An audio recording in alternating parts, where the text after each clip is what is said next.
La quiero ver levantada.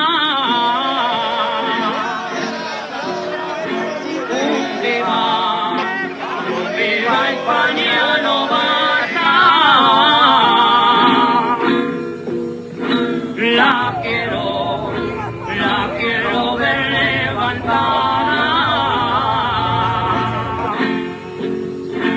Por ella. El judío es el culpable.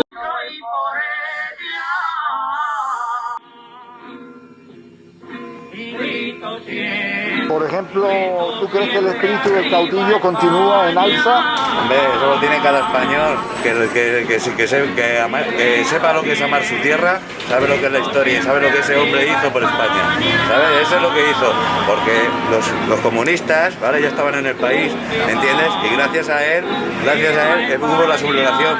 ¿Por qué? Porque asesinaban, mataban.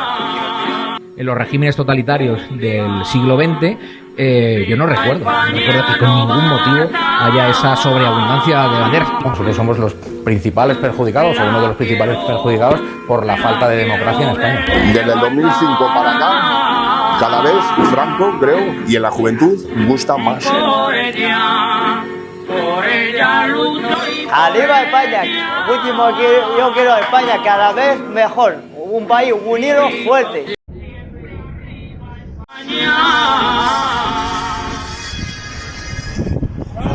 Sol con la camisa nueva.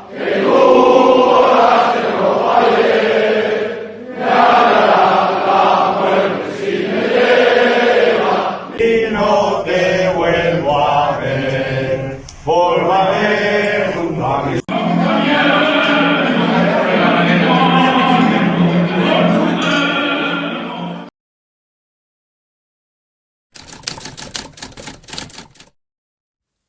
Tras la muerte del general Francisco Franco y un periodo de 36 años de régimen, se inicia en España uno de los capítulos más significativos y cruciales de su historia contemporánea, el camino de la transición hacia la democracia.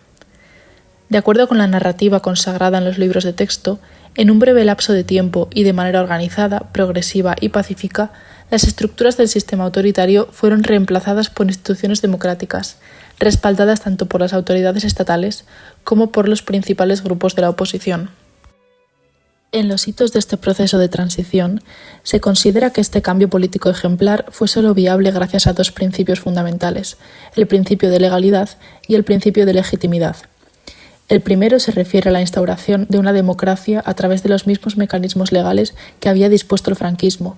El segundo trata el respaldo político general, incluso mediante la ley franquista para la reforma política, de la abolición del régimen anterior y su sustitución por un nuevo proceso constituyente.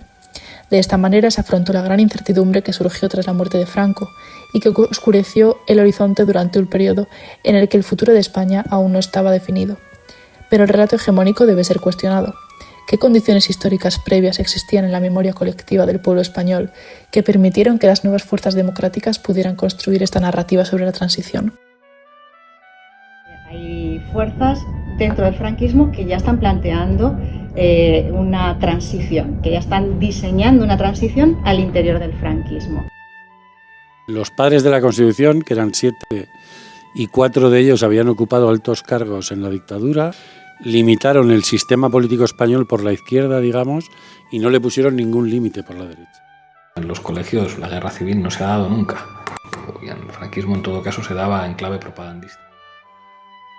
La derecha siempre ha tenido claro que tenía que tener su influencia ideológica en la escuela, desde infantil y primaria hasta la universidad. Cuando los españoles se conocen, se estima y se ama. Por eso hay que intensificar entre ellos las relaciones humanas, destruyendo barreras y elevando y uniendo a las clases. Estos 25 años de paz lo demuestran.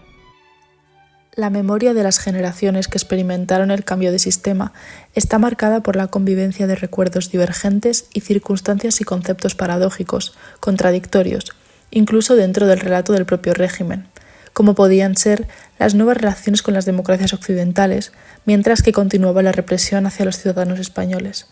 Es necesario comprender que el trauma no solo se vio constituido por la guerra civil, sino también por la posguerra y la dictadura resultantes, ya que el temor se convirtió en un componente inherente de la vida diaria durante toda la dictadura franquista. Que uno puede no recibir la información de qué ha ocurrido, pero recibe el dolor.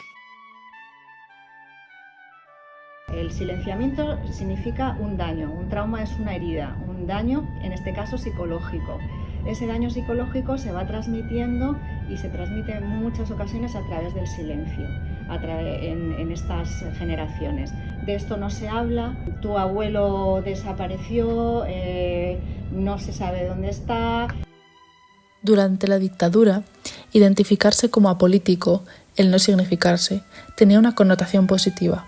Era ser considerado una persona ordenada y desde luego era una salvaguardia en un contexto marcado por la desconfianza hacia quienes mostraban preocupaciones sociales.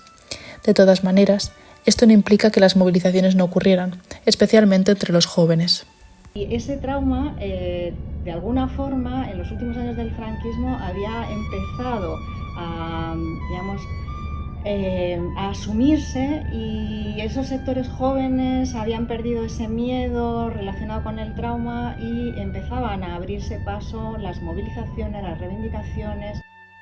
A través del sistema educativo franquista se habían impartido las primeras nociones de una historia de España reinterpretada, enfocada en exaltar las acciones de los defensores de la patria y denigrar a sus enemigos, presentados como la antítesis de España.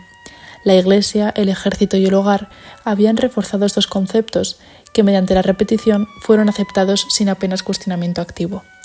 La represión, el exilio y la colaboración del sistema internacional fueron herramientas fundamentales para controlar la memoria y forjar la identidad de una nueva España, cuya existencia, sin duda, fue posible gracias al papel crucial desempeñado por el silencio y el temor. Mi familia me había educado para que no lo hiciera, para que no se me viera, para que nadie me señalara, para que nadie pudiera saber que yo era hijo de un hombre que había visto cómo asesinaban a su padre, que era un rojo. El rescate de la memoria de la guerra civil, especialmente durante los últimos años del declive de la dictadura, nos confronta con un aspecto fundamental de nuestra historia reciente, los usos políticos de la memoria. En los relatos históricos o de ficción relacionados con la guerra, la Segunda República siempre se presenta en asociación con este conflicto, como un prólogo en el que la guerra se posiciona como el eslabón necesario entre república y dictadura, siendo la primera considerada como la causa y la segunda como la consecuencia. Esta reconfiguración de la memoria de la guerra sirvió para manipular las percepciones que se tenían sobre la Segunda República. La disminución física de Franco y los cambios socioeconómicos derivados de la apertura del régimen al mercado internacional después de los años de autarquía contribuyeron a moldear la percepción que los españoles tenían sobre la dictadura, especialmente los jóvenes, que aprendieron a convivir con las legitimidades de las que desconfiaban.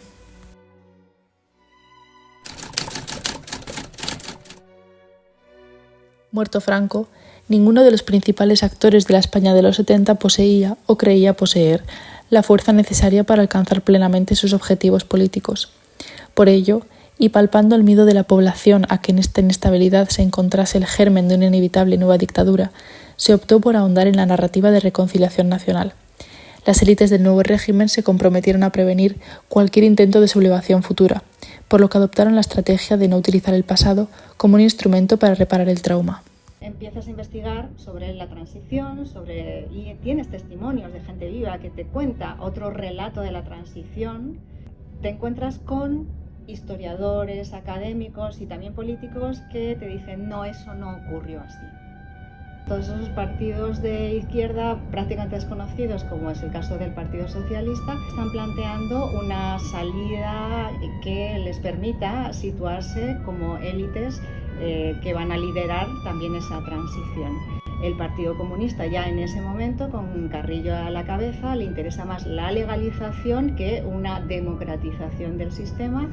Había unos que tenían el Estado, con todo lo que eso implica, con todos sus dispositivos administrativos, militares, policiales, el apoyo de las élites económicas, y otros pues, que a duras penas tenían el movimiento sindical y el movimiento vecinal. De este modo, y en gran medida debido a que el franquismo no permitió que la dictadura fuera objeto de un análisis crítico por parte de los historiadores, una parte significativa del legado del régimen en términos de prejuicios, valores, actitudes y comportamientos se transfirió sin mayores obstáculos a la nueva cultura política de los españoles durante la transición. De hecho, los partidos políticos están formados mayoritariamente por hijos de franquistas, con privilegios de familias franquistas y que jamás han hecho una ley que amenace su estatus. El relato hegemónico, vigente hasta finales de los años 90, es un relato centrado en las élites políticas, que ensalza y canoniza los resultados de la transición como proceso modélico, y hace una lectura conciliadora y equidistante de lo que fue la guerra civil, todavía muy imbuida en la narrativa franquista dominante. En la línea de este relato encontramos a catedráticos como Ramón Cotarelo, elogiando a España por ser un caso ejemplar de la transición lograda, con un carácter pacífico, gradualista y pactado. En 1995, la emisión de la serie documental de Victoria Prego sobre la transición sirve para cristalizar este pensamiento en toda una generación. Son los hijos y nietos de quienes han combatido y muerto en la guerra y han sufrido la represión de la dictadura. La herencia que reciben está marcada por un profundo trauma colectivo. En este contexto, hacen un inmenso esfuerzo por amoldarse a la incertidumbre de un proceso histórico muy delicado, al tiempo que intentan dar sentido al trauma experimentado. El resultado que se produce es una reconstrucción casi periodística de los hechos acontecidos, más que una reflexión histórica crítica del proceso político. Mientras que en otros países se crearon comisiones de la verdad con el objetivo de curar psicológicamente a las víctimas y tribunales que juzgaron los crímenes de las dictaduras para conseguir sensibilizar a la población y crear una memoria colectiva que facilitase el proceso de recuperación, reconciliación y reconstrucción, en España no se dieron estos procesos. En su lugar, se optó por una dinámica de olvido e impunidad. Es simplemente un olvido. Una amnistía de todos para todos. Un olvido de todos para todos. Una ley puede establecer el olvido.